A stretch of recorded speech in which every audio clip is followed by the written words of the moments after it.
Hello, everybody. Welcome back to Radio Mythoverse, the official podcast of the Mythoverse. And as always, your hosts are Brett McGowan, writer-creator of Changeling Urban Fairy Tale, and head of community outreach and public relations over at the Mythoverse. And of course, my co-host and business partner, Matt Trin, writer-creator of Mythics and head writer. How's it going, guys? Yeah. Alright, so this is going to be our last podcast for the month of October, so last opportunity we're going to get to talk about something spooky. It seems kind of fitting that we go out talking about, close out the month talking about the field we sort of work in. So yeah, we're bringing up horror comics, and because we think we can justify it, we're also including horror manga as well. I mean, why not? I think there's going to be people who are going to say, hey, why is guys talking about Junji Ito? Yeah, but, there's no need to get mired in the semantics of the comic versus manga debate. Yeah. Anyway, but yeah. I mean, horror comics for me is also kind of a relatively new thing, like horror movies, because most of my comic reading growing up was superheroes, mainly Spider-Man. And I pretty much read whatever comics there were, I guess. Except I think I had less superheroes, more of everything else. Really? Yeah. Basically, when it came to DC, it was more of the Star Trek, and for Marvel, it was the Transformers. Which, to be honest, to kind of tie in, with how graphic Transformers Generation 2 was, it might as well have been a horror comic. Are we talking about the UK comic or the US one?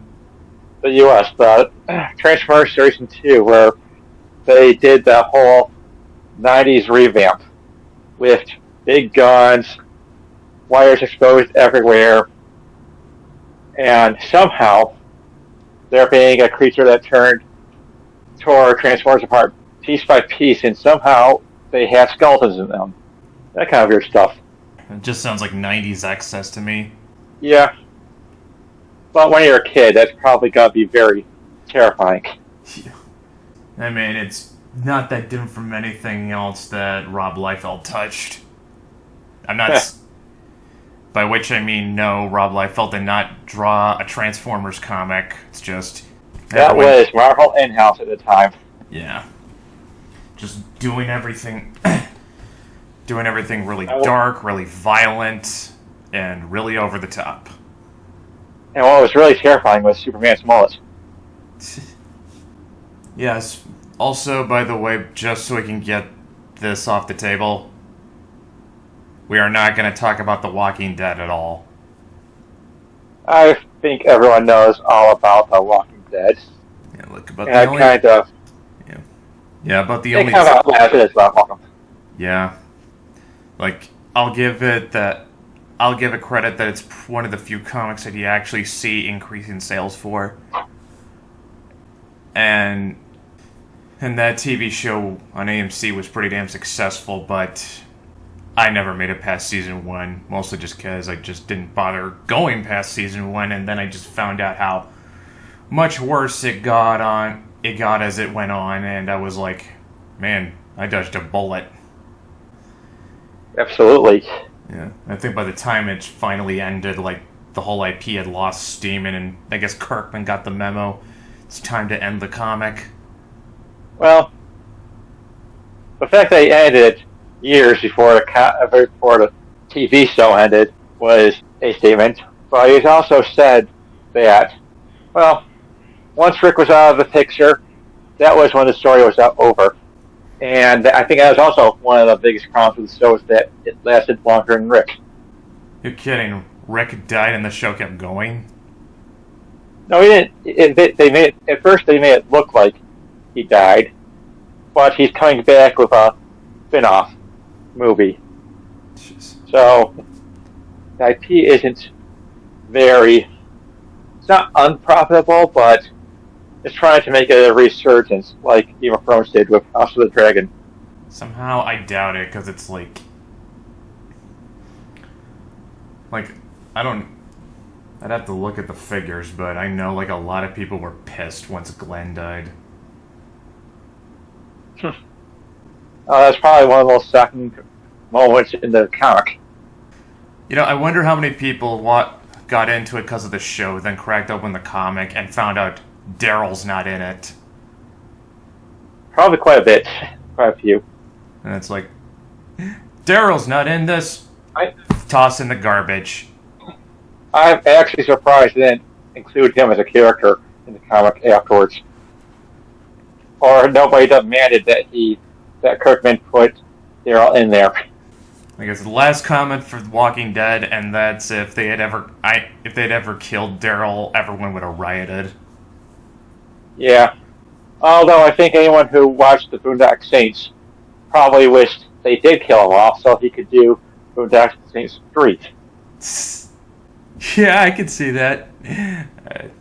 Anyway, enough about the zombies. Well, I don't know enough about, like, EC Comics Tales from the Crypt.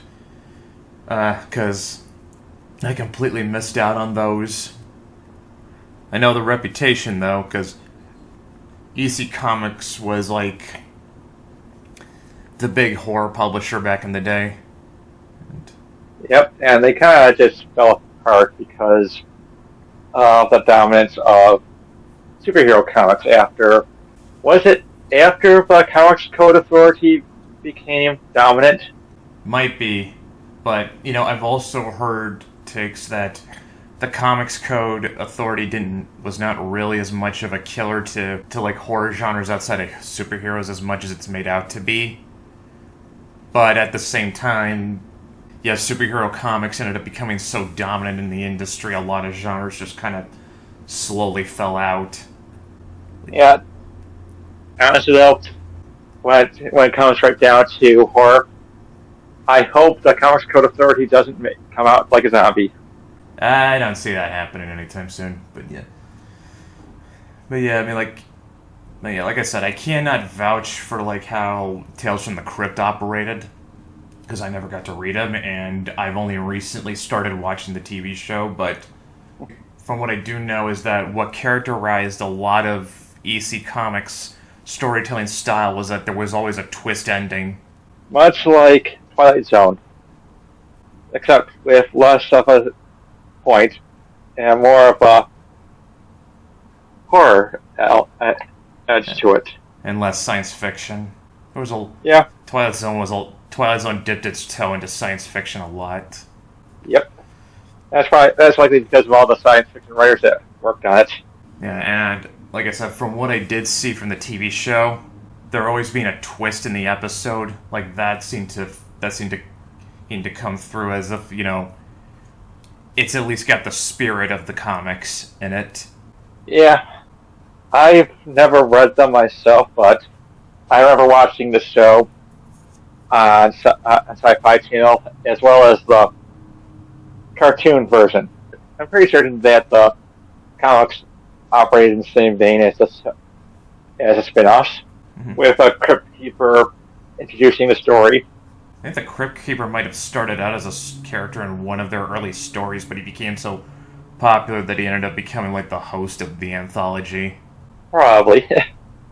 It wouldn't surprise me. Crypt Keeper was a charismatic character. A lot of that had to do with the way John Cassier did the voice. Yeah. He just played that character as like a giggling lunatic with really bad puns that he would laugh at.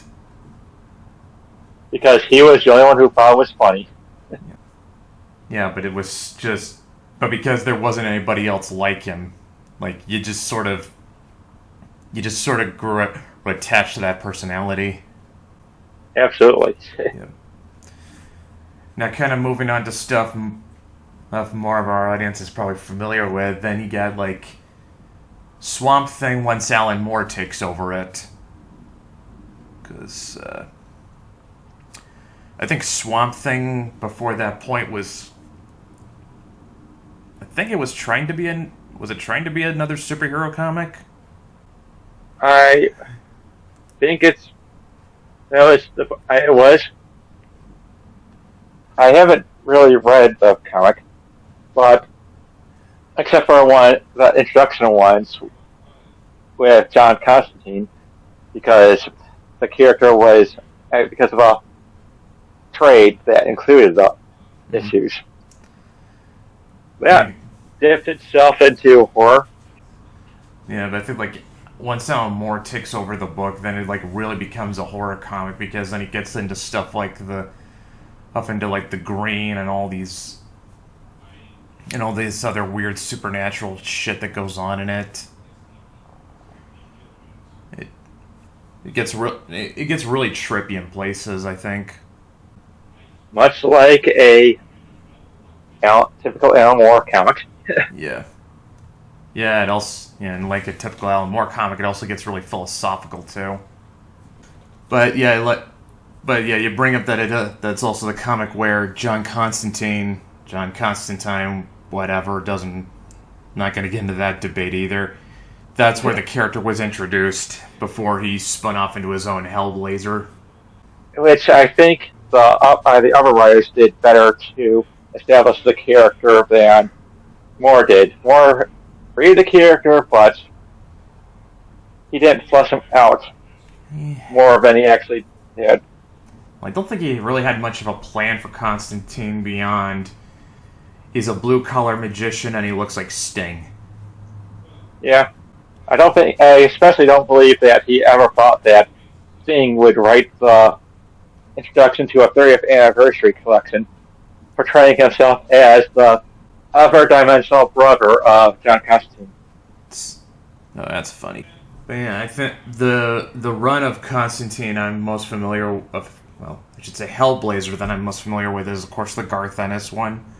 I don't know if I would say if Garth Ennis really got into the horror aspect of it. Not that he's averse to it, but like I would say most of his run is characterized by kind of exploring the humanity of Constantine.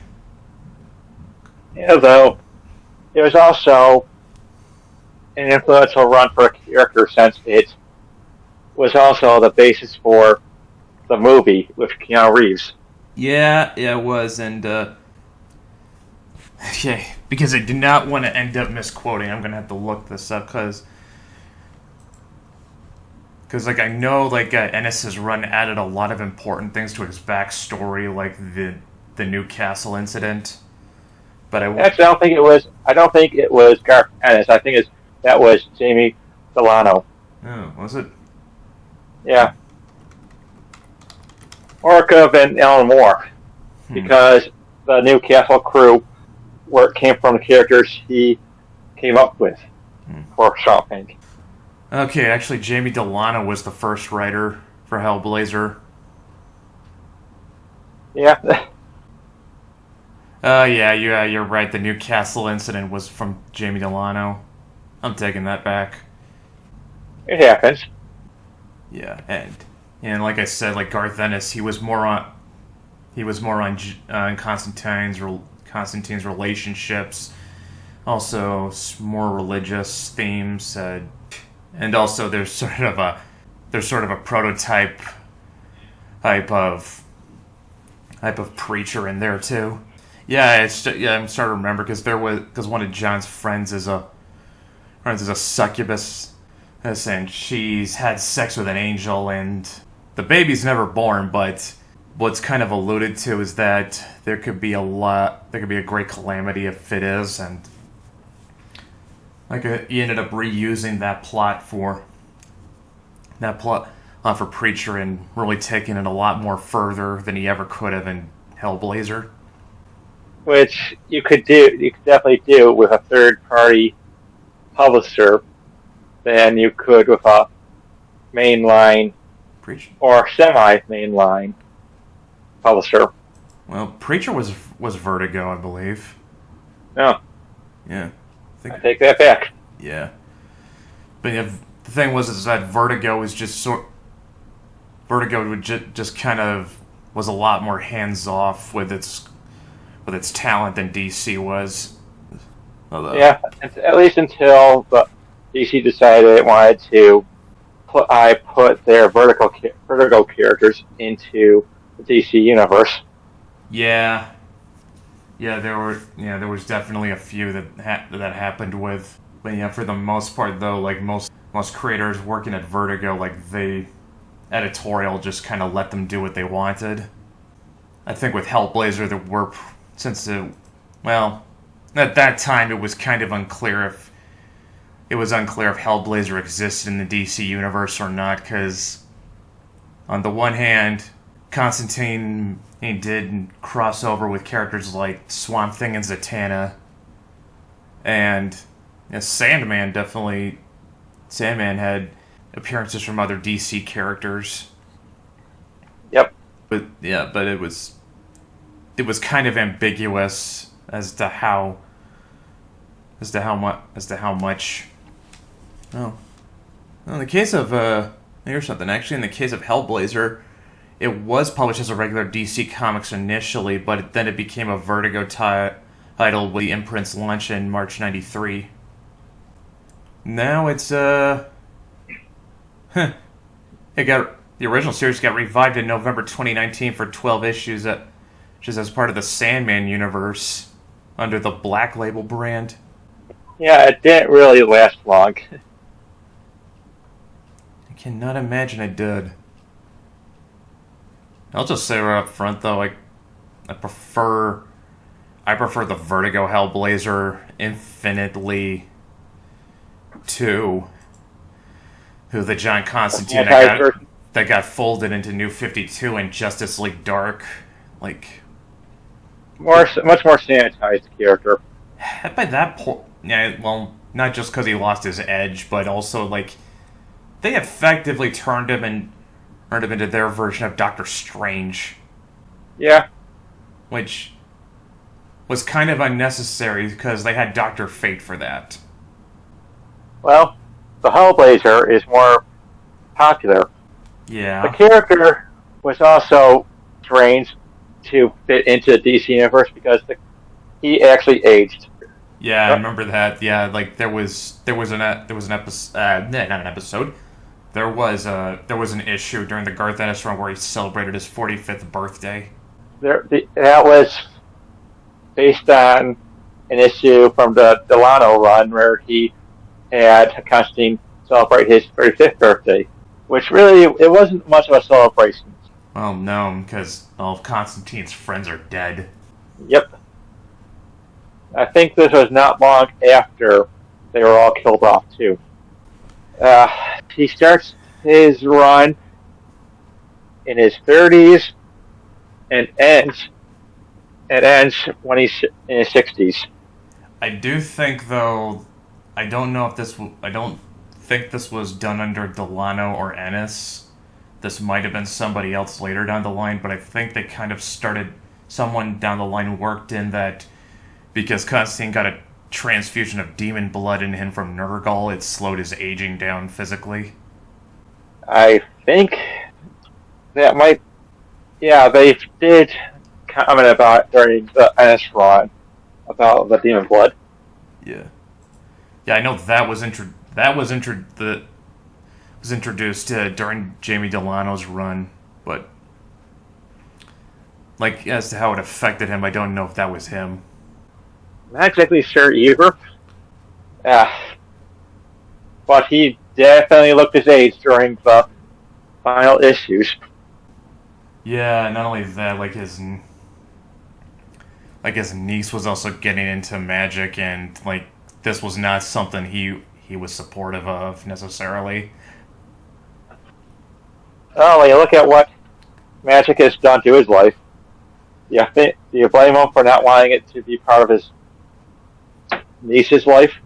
Yeah, like, I remember like a huge part of his personality being is that he just had he was like the ultimate cynic. Like he did not just like Constantine not only does not have faith in humanity, he does not have faith in higher powers of any kind. Yeah, that definitely. I think to a certain degree it kind of brought in a little bit of realism. Because when you go through the kinds of things he went through, it's hard not to be a cynic. I think what's amazing is that any of the writers managed to keep that intact without fully going into Nietzsche and nihilism. Yeah. Like, it would have been so easy to do that. But they didn't. So, and that adds some complexity to him as well. Yeah. Like, because nobody... Even though he's a cynic, he's not a nihilist. Yeah.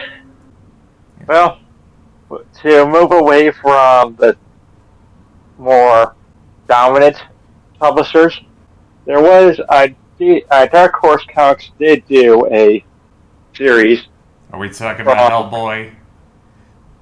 Well, I haven't really read Hellboy, but I've read the series Harrow County, where it's set in the 30s, about a young woman who finds out she's a witch, and based on the death prophecy of a previous witch, was supposed to become the next incarnation.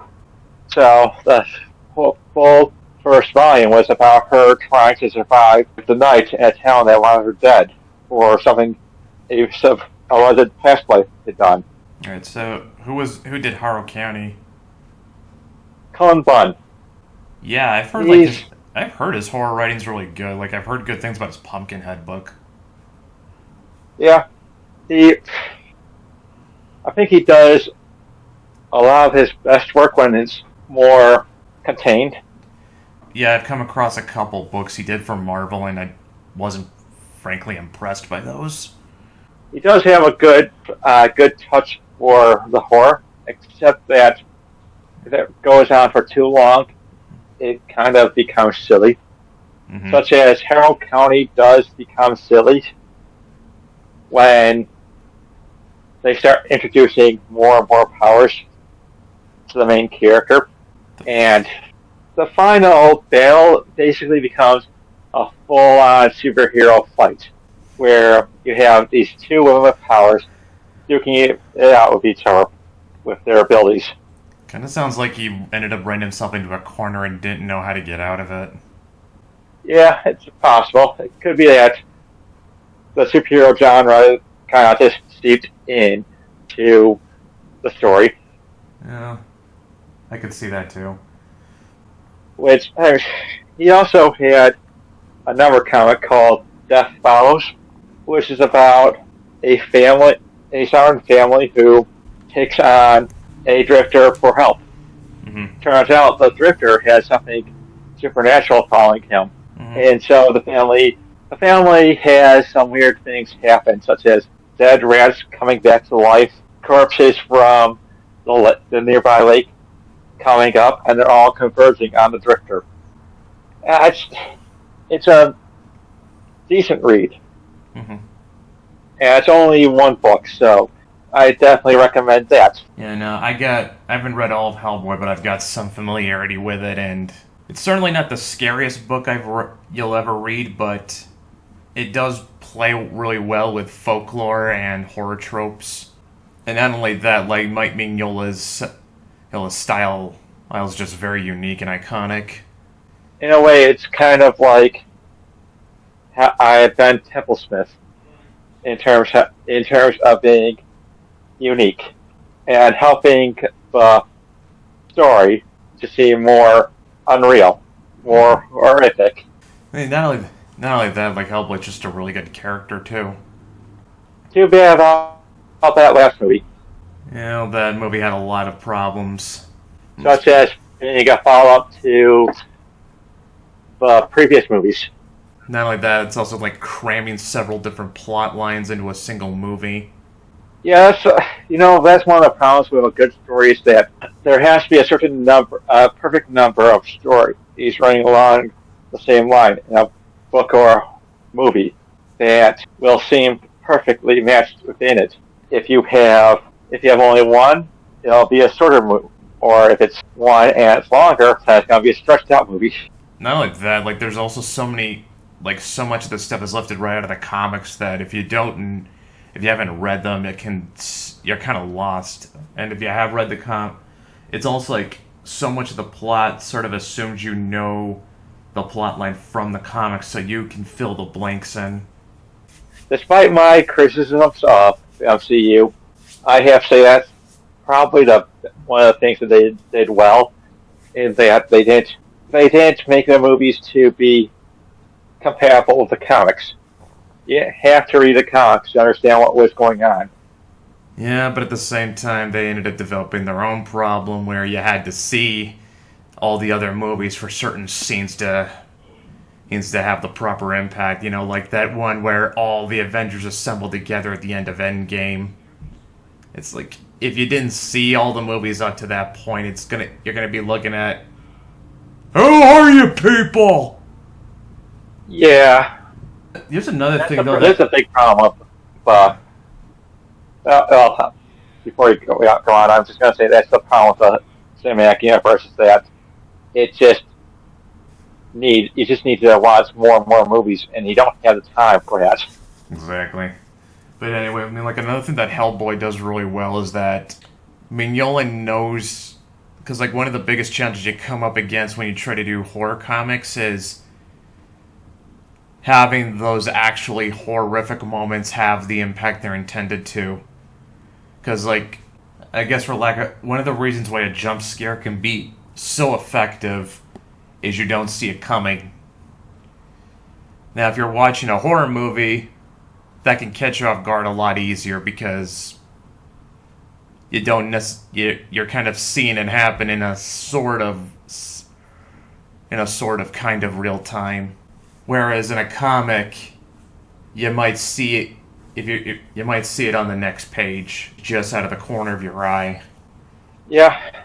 One way you could get around this problem is that you would write a horror comic in a way that those types of moments, like, they would happen on the odd numbered pages, because that's going to be the next page you naturally turn.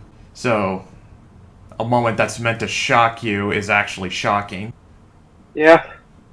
It all depends on the talent of the writer matching the talent of the artist. Yeah. Well, I mean, God trust the artist. In Miola's case, he's both. Yeah, much like with Frank Miller and his Batman with the Dark Knight comics. The best example is when Frank Miller did the 16 panel pages. That could only be done with someone who had a clear vision of what they wanted to do. Same thing with the kinds of scares in Hellboy. Mm-hmm. There was another comic I came across that you told me about. It was by Scott Snyder. It was called Witch, I think. Yeah, they were doing this rather than being about the typical witches. It's more of a creatures that lived in trees.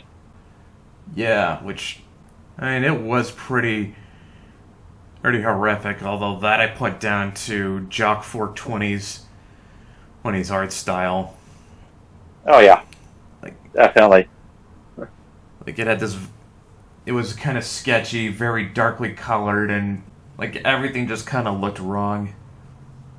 But and when I say everything looked wrong, like, I mean that in a way that it was serving the aesthetics of the book. I started reading it because you told me it was covering similar subject matter to Changeling. And then when I actually got through reading it, I ended up telling you, I think this was more about the main character's dad than her.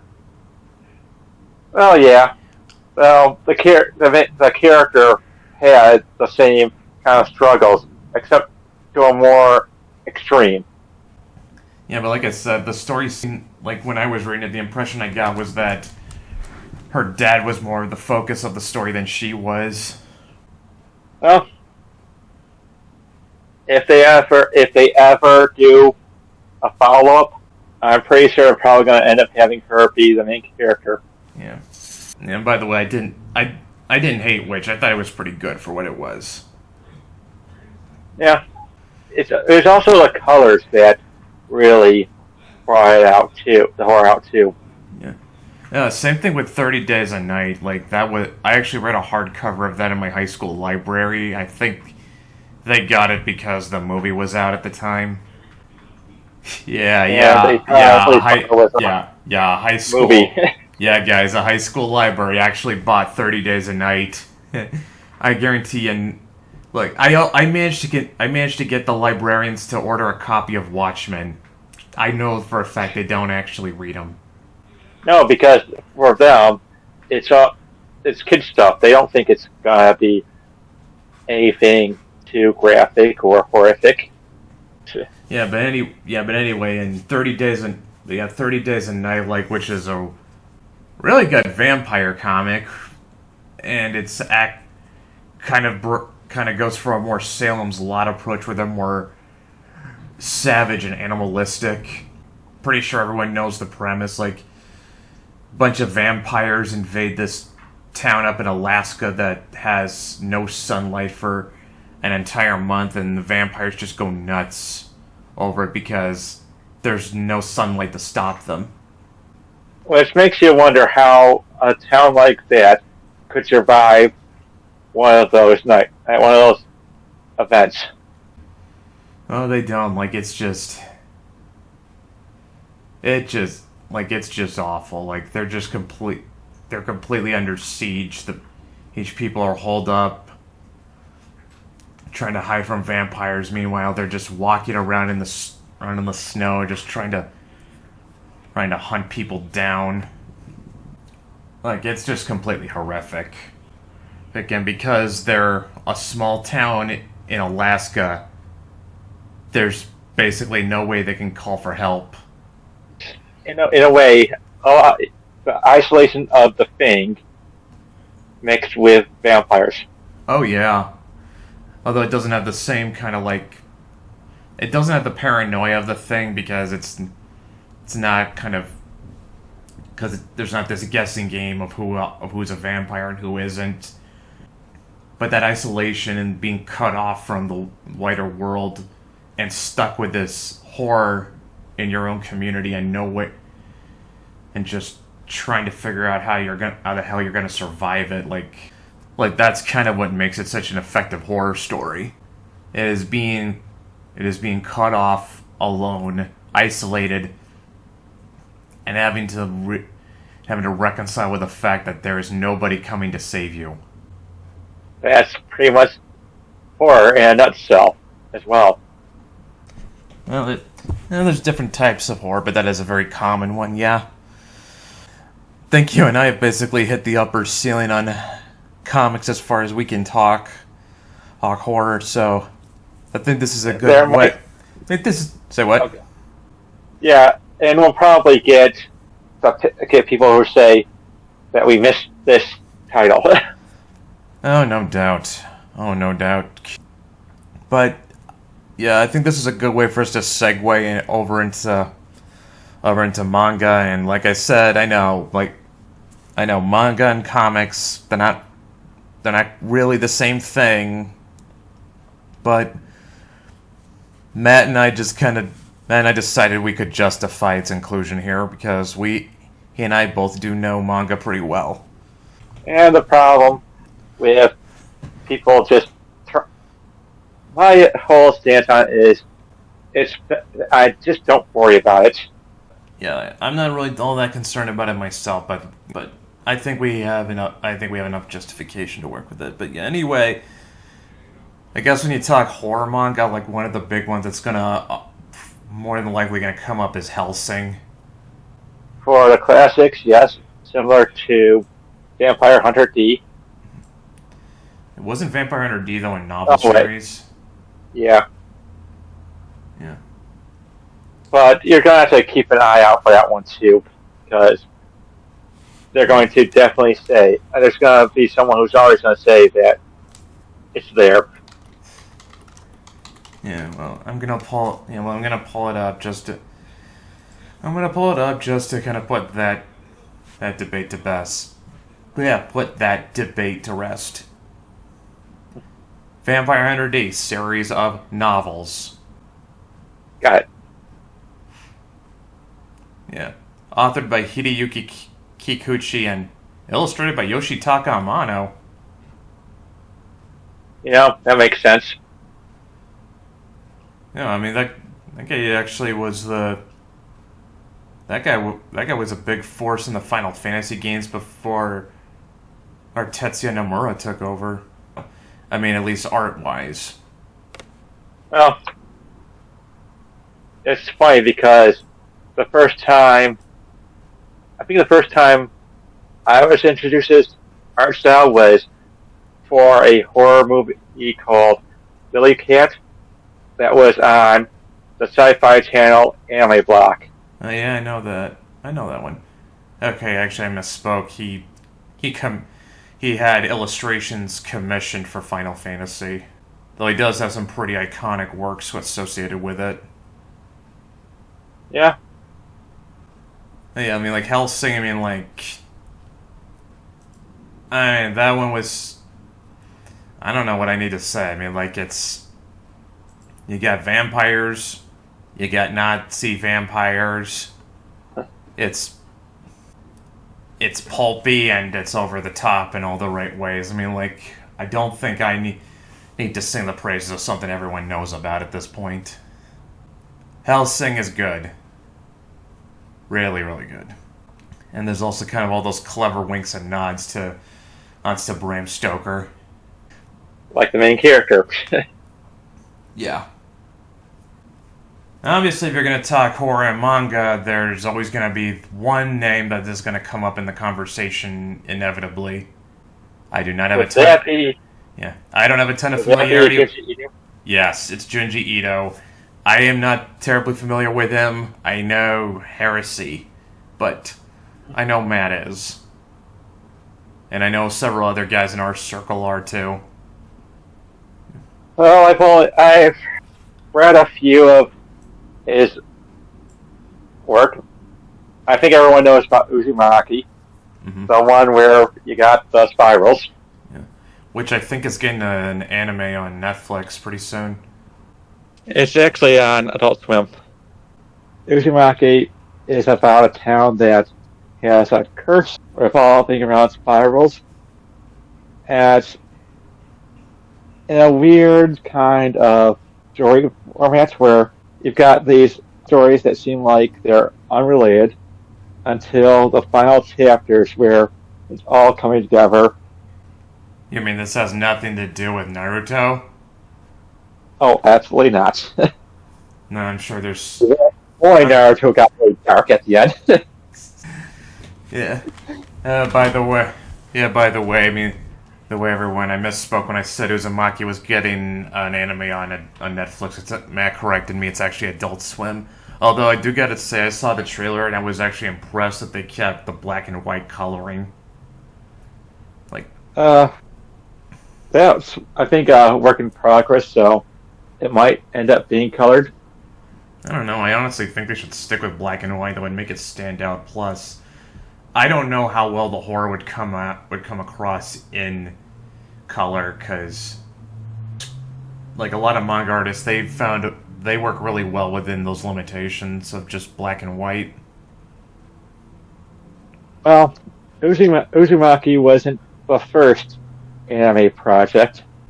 There was also the Junji Ito collection, which the series had a mixed reception.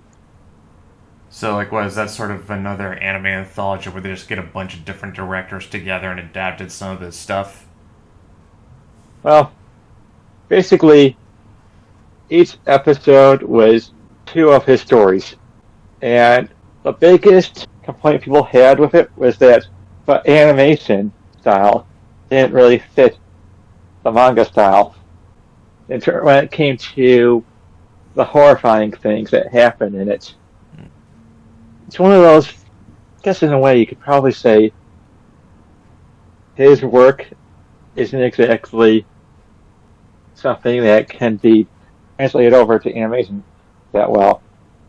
it did well in the adaptation from manga to live action, which Uzumaki had a live action movie while the manga was still in production. So the movie has a radically different ending. Well, Yeah. maybe not. Yeah. Maybe not radically. We've all seen the Gintama clip. Yep. Yeah.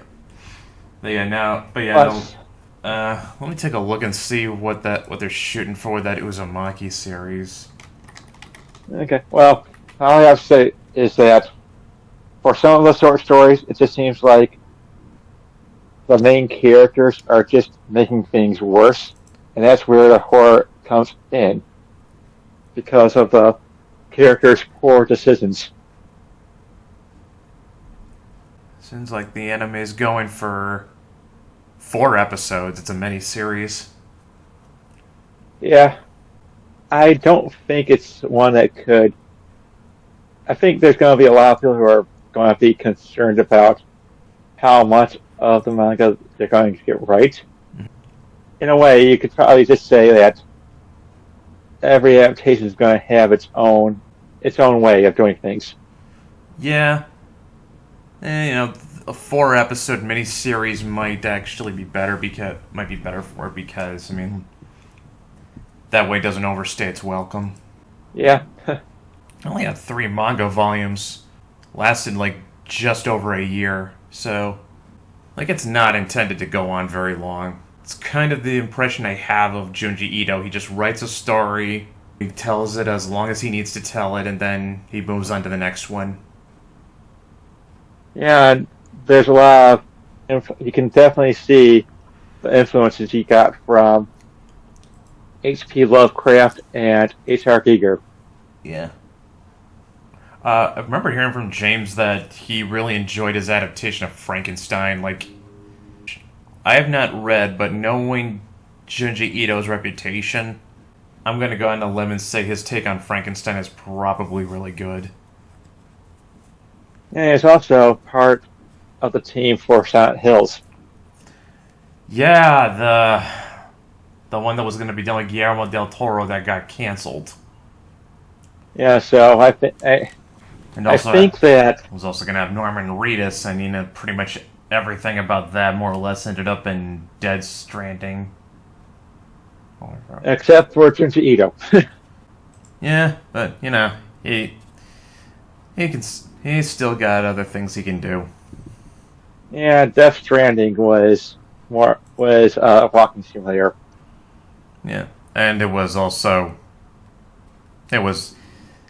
about the most Kojima game that has ever Kojima'd. Yeah. Yeah, he's got another anime, Junji Ito Maniac, Japanese Tales of the Macabre, which... Oh yeah, that was the Netflix film. Yeah, that aired in January this year. Went for 12 episodes. I think that was also... I don't think that had a very good reception, either from what I've heard. I don't know, I might just give it a shot myself. I mean, I'm gonna have Halloween off from work, so I'll have all day to watch it. His works are pretty interesting too. Yeah, I guess the thing that kind of really shows how familiar I am with Junji Ito is that one meme comparing him to Hayao Miyazaki. Yeah, Miyazaki makes these really colorful, fantastic, whimsical films that are so full of wonder, and he's about the most cynical, misanthropic asshole you'll ever come across. Yeah, and then you've got Junji Ito, who just... He writes stories that are horrific, macabre, possibly will traumatize you, and he's probably one of the nicest people you'll ever meet. Yeah. That is a really good meme, by the way. Yeah. Well, not every horror writer is going to be like that. I mean, look at Stephen King. Which Stephen King? Is Stephen King when he was high off coke, or Stephen King when he was addicted to Twitter? I think they're both pretty terrible people. I'm not gonna debate that. Speaking of which, oh man, this didn't come up earlier, but you mentioned it before we started that his son had a comic. Yeah, Lock and Key. I'm gonna be honest. As much as I don't care for Stephen King, I actually do like Joe, his son Joe, because instead of going and writing books under the King name and using his Converse connections, he decided to do it, go on his own, go as Joe Hill, and have people naturally gravitate towards his work. I mean, plus it also kind of frees him from the burden of expectation of having to live up to his father's name. Yep. Which, to a degree, they're both the same and different. Yeah. So with Lock and Key, like, what are we looking at? Basically, it wasn't just a comic; it was also a Netflix series. Mm-hmm. But it's about a house that a family moves into that has keys that do different things, such as one of the keys will give the user wings and allow them to fly. One of them will allow you to transform into an animal, or or another will take you wherever you want. Okay. Sounds neat. Sounds neat. Where's the horror, though? The horror comes within basically demons and, from my remember, I think the ghost of a witch in a well. I think I might have also heard this somewhere else. I can't remember, but I think there might have been some allusions to Lovecraft in it as well. The first volume is called Welcome to Lovecraft, which is in a place called Lovecraft, Massachusetts. And I think the Lovecraftian elements come in when it comes to the demons. But I haven't read enough of the book to actually have a full understanding about what's going on. There was a comic adaptation I came across of. I'm trying to remember. I think might have been it was a Lovecraft story. I know that much. I think it might have been the Dunwich Horror, though. I think it was the Dunwich Horror because I think Yog-Sothoth got involved somewhere at the end. I mean, it looked good, but I don't think it really got I don't think the full impact of the story's horror really came across, and of course that just might be having something to do with the fact that Lovecraft's prose doesn't really translate to visual mediums very well because it banks so much on your imagination doing the work for it. And he's trying to describe the undescribable. Which is going to look different to everybody who tries to interpret it. Yep. I mean, even though there's kind of a general shape to Cthulhu, like, I think a lot of those are details that were invented after the fact. Not stuff that was necessarily in the original Call of Cthulhu. It's been a while since I've last read it, but... And this is actually a unique challenge that comics do have to run across. Like, a horror novel's very comparatively much easier to write because you can be vague and, like, you can just use just enough descriptors and still be vague enough that the reader's imagination will do the work for you. Comics, you actually have to show things. Yep. It's something that they're two completely different mediums. in a way, prose and the visual form, such with comics. Mm-hmm. Yeah, like I said, comics you actually have to show things, and that's kind of why that sense of pacing is really important. That's kind of why I brought up the fact that when writing Hellboy scripts, Mignola would usually save those really dramatic or shocking moments for like the odd number pages, just because you wouldn't see them coming. I mean, as easily as you would on an even numbered. So it requires a different sense of structure, a different sense of pacing, a different sense of storytelling. But yeah, it really would not do well if you wanted to do a 2-page spread and you can't see everything on the 2 pages. You have to one's on one side, the other's on the other side. Mm-hmm.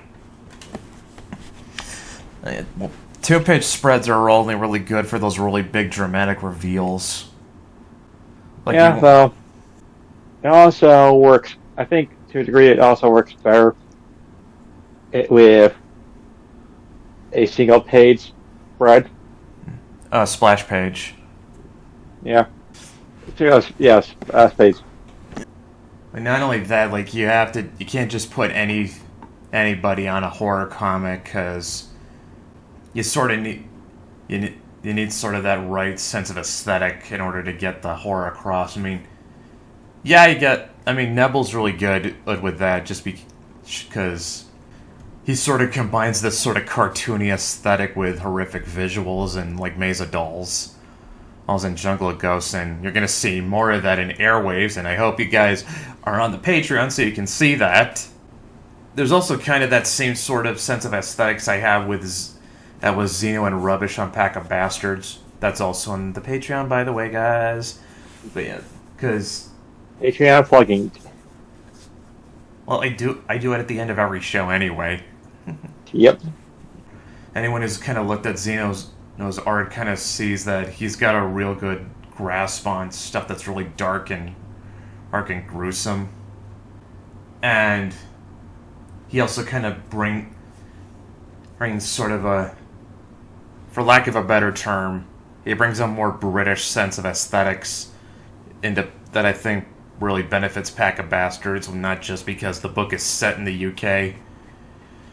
But like, if you look at some of the art in British comics, like 2000 AD, for example, like you see some really gruesome imagery, like especially in stuff like, say, Judge Dredd. Oh yeah, that was pretty well known. Yeah. There could also be some pretty gruesome scenes in the UK version of Transformers. Yep. Probably the. I would love to know. Sensibilities. Probably like I would really love to know why so many British comic creators dip their toes into horror. Probably because they think it's fun.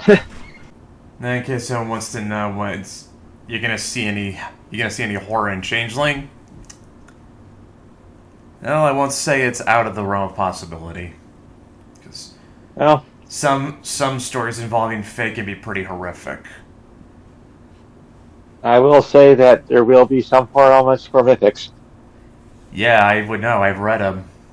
Alright, so like I said, final show for October, so spooky season's over for the month. When we come back next week, it'll be November. No idea what we're going to have for then, but I think we'll have something. We'll always absolutely talk about something. We always find something, but as far as this month has been, like I really did enjoy like kind of delving into all this horror related stuff. Like